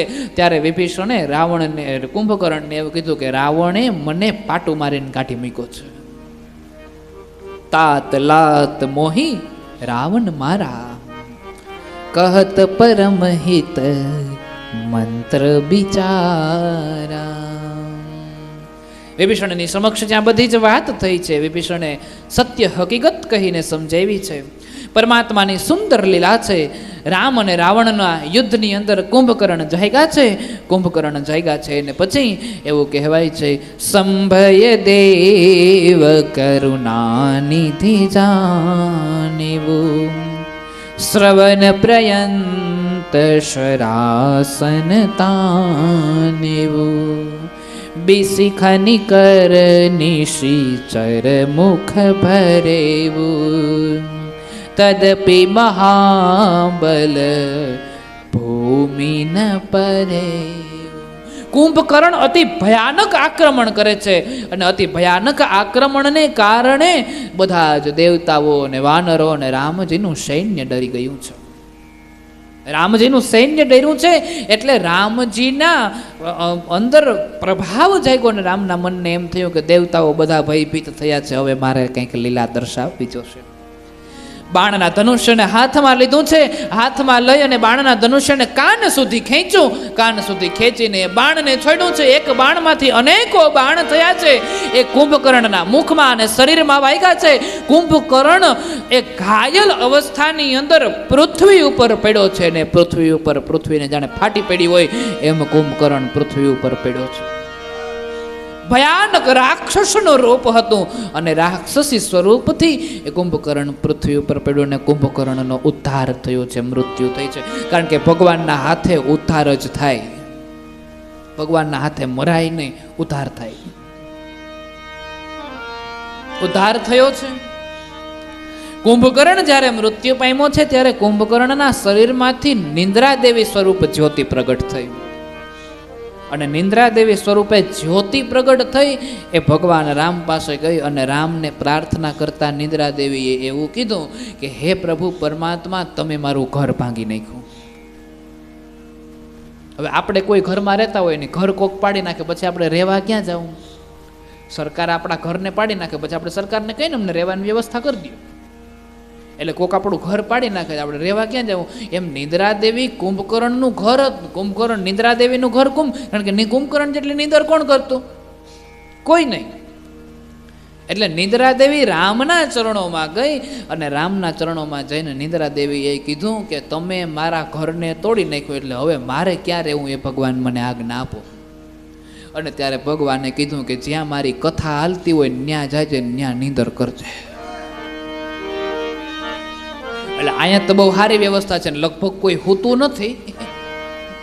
નગર ઘણી જગ્યાએ કથાઓમાં જતા હોય, યજમાને બહુ વ્યવસ્થા કરી હોય, કુલર ચાલુ હોય, મંડપના થાંભલા હોય, ગાદલા હોય, અને પછી છેલ્લા થાંભલે ટેકો લઈને માથું નમાવીને કે બાપુ સાચું જ વાંચવાનું છે, અમે ભરોહો થા પલો એમ કરીને થાંભલાને ટેકો લઈને હોઈ જાય.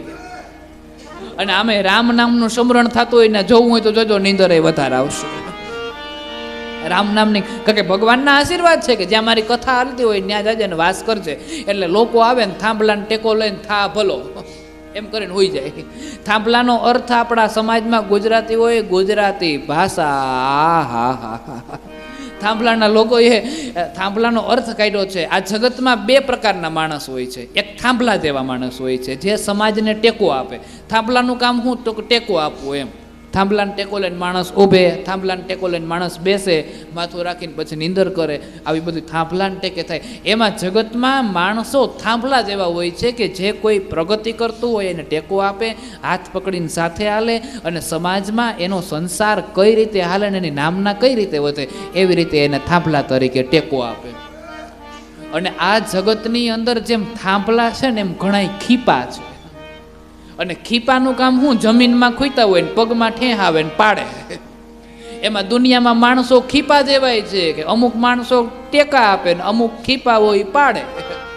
એમ બે પ્રકારના માણસો કીધા છે. એમ ભગવાને નિદ્રા દેવીને સ્થાન દીધું છે કે જ્યાં મારી કથા હાલતી હોય ત્યાં તમે રહેજો અને પછી ત્યાં તમે બિરાજમાન થજો. એટલે આવી રીતે કુંભકર્ણનો વધ થયો છે. એ બાદ મેઘનાદ યજ્ઞ કરવા બેઠા હતા. યજ્ઞ પૂર્ણ થયો છે, યુદ્ધ મેદાનમાં આવ્યા છે. લક્ષ્મણના હાથે એનો પણ ઉદ્ધાર થયો છે. લક્ષ્મણજીએ કીધું કે એક વખત સમાજને સંદેશ આપવા માટે થઈને તારાથી મૂર્છિત થયો, બીજી વાર નહીં થાવ. હજી સમજવું હોય તો સમજી જા, પાછું વળવું હોય તો વળી જા, નકર આ વખતે તો ગયો જ સમજજે. અને એટલે લક્ષ્મણના હાથે મેઘનાદનો પણ ઉદ્ધાર થયો છે. હવે રાવણે તૈયારી કરી છે કે હવે મારા સિવાય કોઈ બચ્યું નથી. આગળની રાત્રે રાવણ પોતાના મહેલમાં બેઠો છે અને બેઠા બેઠા વિચાર કરે છે. યહી રાત અંતિમ, યહી રાત ભારી, યહી રાત અંતિમ, यही रात भारी. बस एक रात की है ये सारी कहानी, एक रात की है ये सारी कहानी. यही रात अंतिम, यही रात भारी, यही रात अंतिम, यही रात भारी.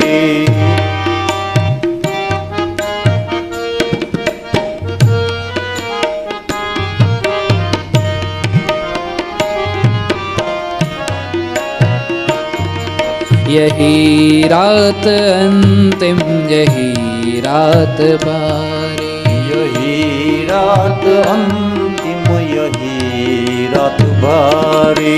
न बंधु न बांधव न कोई सहायक, अकेला है लंका में लंका का नायक. न बंधु न बांधव न कोई सहायक, अकेला है लंका में लंका का नायक. बहुरत्न बहुमूल्य रण में गवाए, लगे घाव ऐसे कि भर भी न पाए, लगे घाव ऐसे भर भी न पाए. दशानन इसी सोच में जागता है, जो हो रहा है उसका परिणाम क्या है.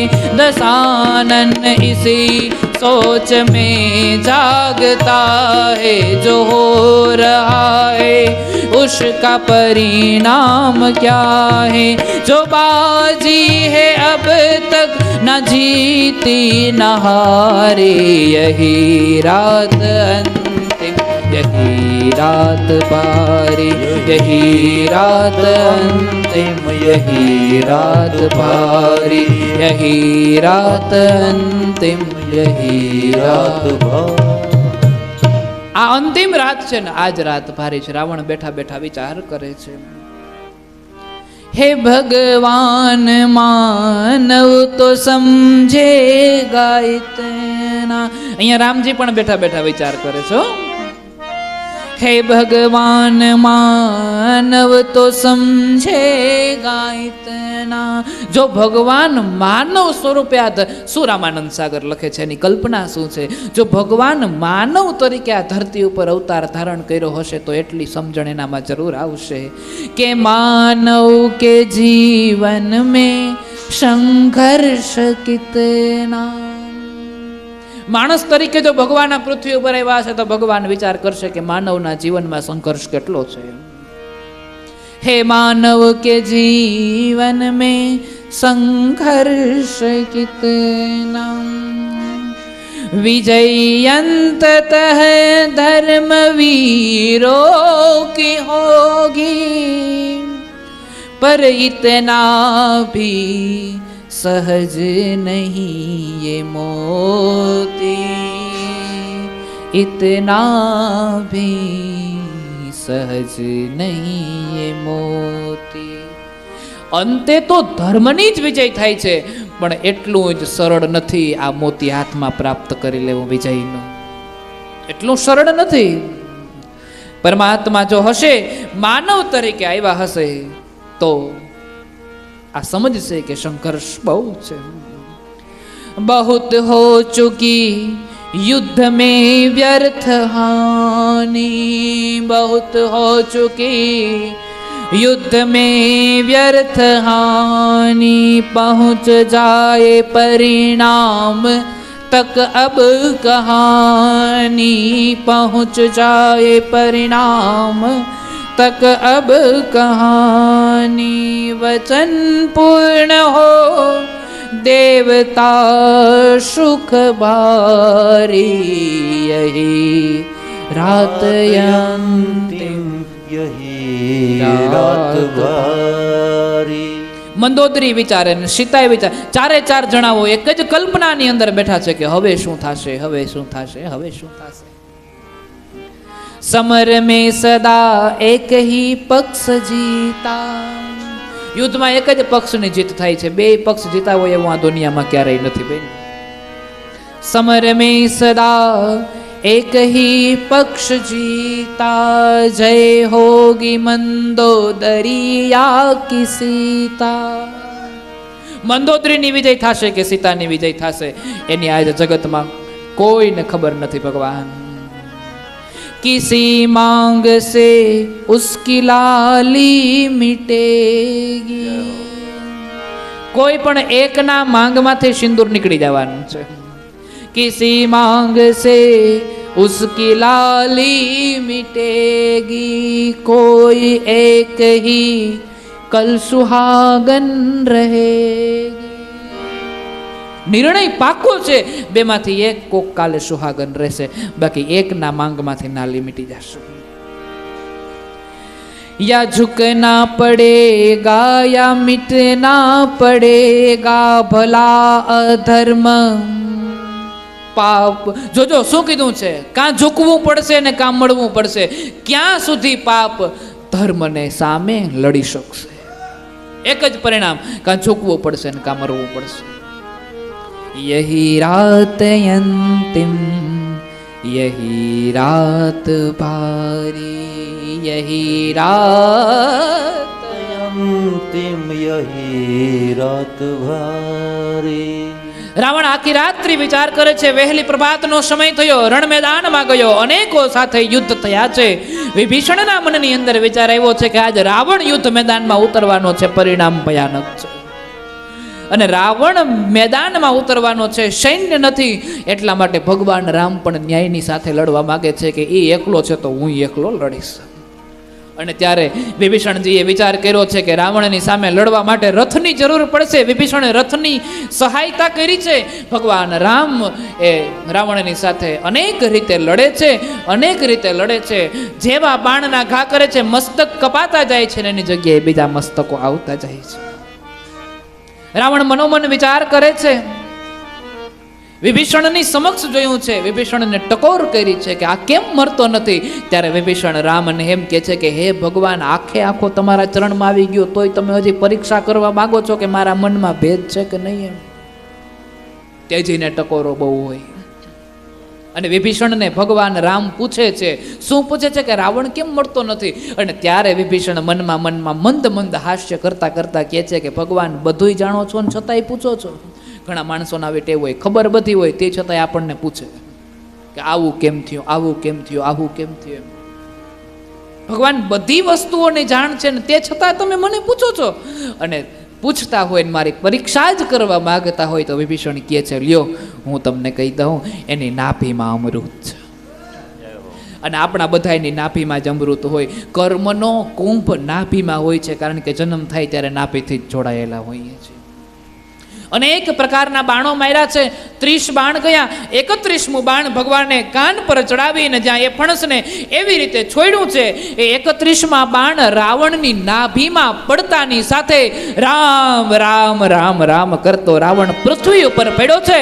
ભયાનક એવો રાક્ષસી અવતાર થયો. પરમાત્માએ એ રાવણને મારી નાખ્યો છે અને રાવણને મારી અને લંકા પર વિજયને પ્રાપ્ત કરી છે.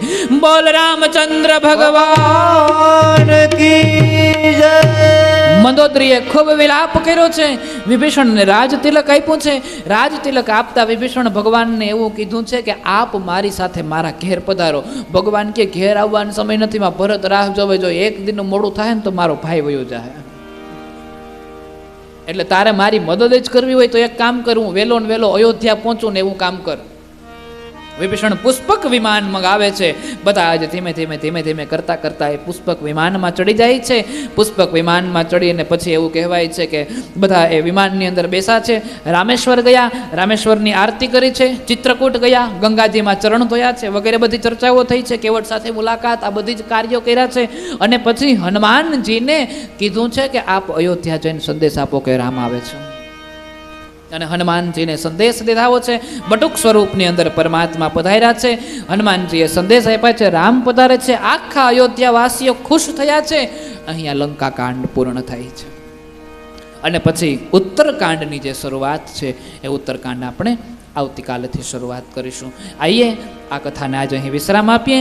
રાજા રામ રામ રામ સીતા રામ રામ રામ રાજા રામ રામ રામ સીતા રામ રામ રામ.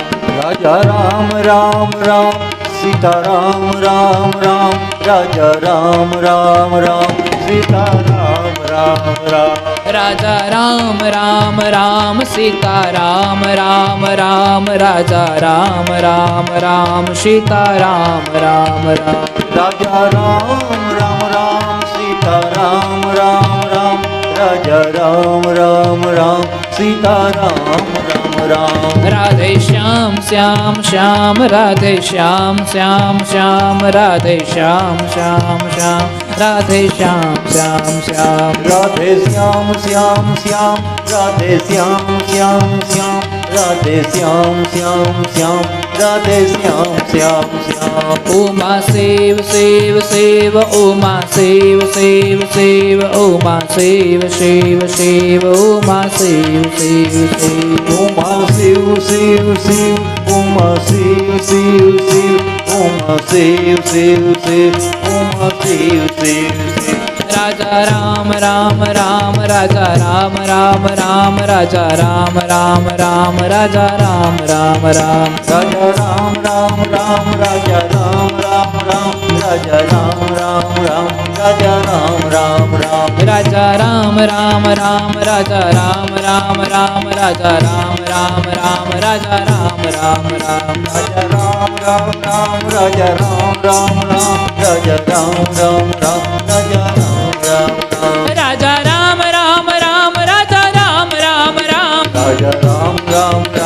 રાજા રામ રામ રામ રાજા રામ રામ રામ રાજા રામ રામ રામ રાજા રામ રામ રામ રાજા રામ રામ રામ રાજા રામ રામ રામ રાજા રામ રામ રામ રાજા રામ રામ રામ રાજા રામ બોલીએ મોવેશ્વર મહાદેવ કી હરિ ઓમ નમઃ પાર્વતી પતયે હર હર મહાદેવ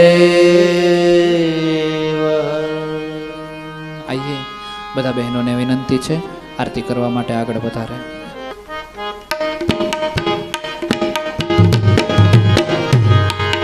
દીવડા જગમગ જગમગ થાય દીવડા જગમગ જગમગ થાય આરતી રામચંદ્રજીની થાય આરતી સીતા મૈયાની થાય દીવડા જગમગ જગમગ થાય દીવડા જગમગ જગમગ થાય પ્રભુ અમે લાવ્યા છીએ ફૂલનો હાર પ્રભુ અમે લાવ્યા છીએ ફૂલનો હાર પ્રભુ તમે ફેરો તો આનંદ થાય પ્રભુ તમે ફેરો તો આનંદ થાય દેવડા જગમગ જગમગ થાય દેવડા જગમગ જગમગ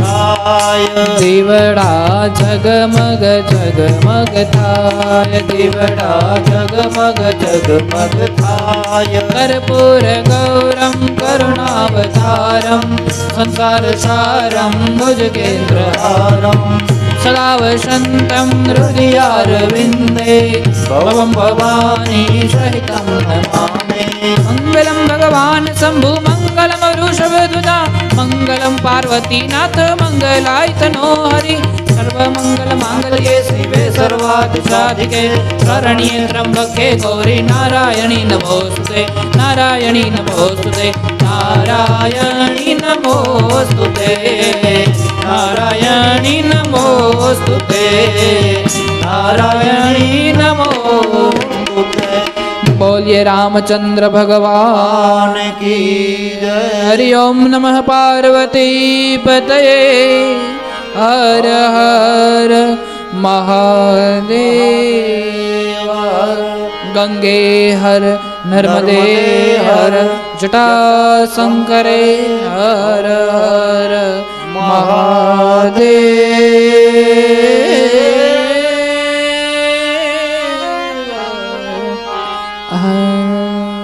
આઈએ આજે સૌને જય શ્રી કૃષ્ણ. કાલે વહેલા આવજો હરિગુણ ગાવા હરિરસ પીવા સાથે સૌને લાવજો.